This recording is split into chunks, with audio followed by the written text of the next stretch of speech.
With Stage 2 of the Overwatch League 2019 season just less than a week away, I've decided to look at the new map pool and discuss how it would impact the league, as well as the team compositions that we might soon see. Here are the 12 maps that we'll be seeing in Stage 2, and the first thing to remark is the slight change in map order, as we have Assault being played second and Hybrid third, whereas they've been the opposite in Stage 1. The reason for this change has been due to how Assault has the highest probability of ties, and they want to avoid this finish to a series partway through a map 3, even though Hybrid still has its own chance of creating this result. Now looking at the maps themselves, with the control maps, Lijiang Tower, Oasis and Busan, the Assault maps, Anubis, Hanamura and the debuting Paris, the Hybrid maps, Blizzard World, Iconward and King's Row, and lastly, the Escort maps, Junkertown, Watchpoint to Gibraltar, and finally, Rialto. I really like the look of the map set as a whole, as I think it brings a lot of diversity both in terms of how the maps are played, but also in the sorts of comps we're likely to see. In particular, I really like the 3 hybrid maps that we're going to be seeing, as they all are played entirely differently, and there are some of my own personal favourite maps as well.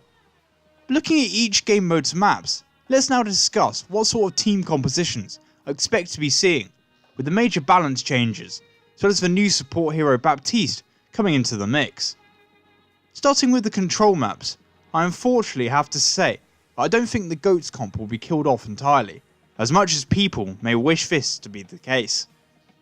I do think that teams will more often than last stage opt into the triple or quad DPS comps that we saw run on maps like Busan, particularly on most of Lijiang and Oasis. But on rounds like Control Center and University, it wouldn't surprise me if GOATS returned as a comp of choice. As for the Assault maps, I think it's here that the widest variety of heroes will be played. Paris is obviously the big unknown, but looking at its design, we could see anything from bunker comps on defense to GOATS or sniper comps on offense, taking advantage of the ridiculously long sightlines. Whilst the second point will be fascinating by its open scale to see how teams approach both attacking and defending it. Across these 3 maps, I could see Baptiste's introduction, favouring a more static bunker type composition for defences, but take advantage of his invincibility shield to protect his team from both dive or GOATS comps. Whereas on offense, they may use anything from dive, GOATS, poke triple DPS, or perhaps comps centred around Sombra to find their success.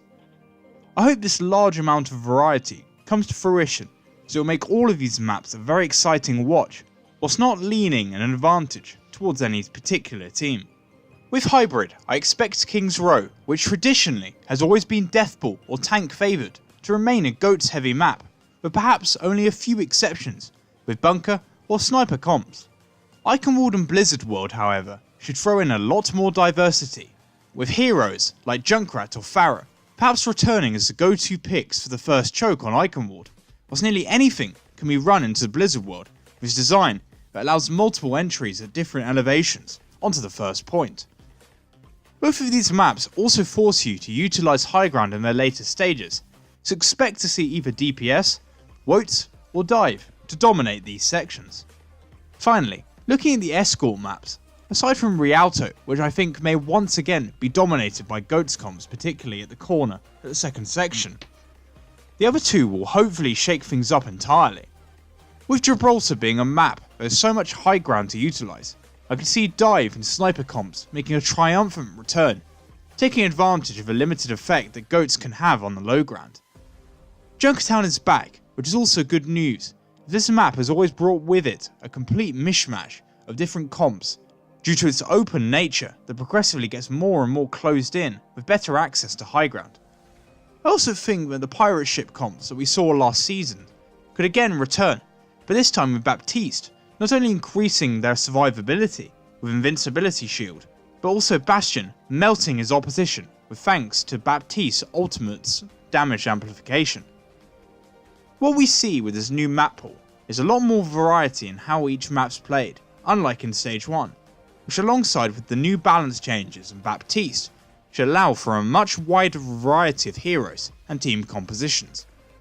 I still don't think GOATS will be killed off entirely, but I expect that teams can run either multiple DPS comps to a very high level, utilising Hammond's buff, or teams that can show a high level of flexibility will dominate this stage. Therefore, I expect Chengdu to once again shine, with perhaps a little more success than Stage 1. Also teams like San Francisco, Vancouver, Philadelphia and the Gladiators all have the right players to also dominate within this meta. And with that, I'd like to thank you for watching, and I hope you enjoyed, or at least found this video informative. You can expect a super serious video come Monday, but otherwise, please like and subscribe to not miss out on future content. I hope you will enjoy the rest of your weekends.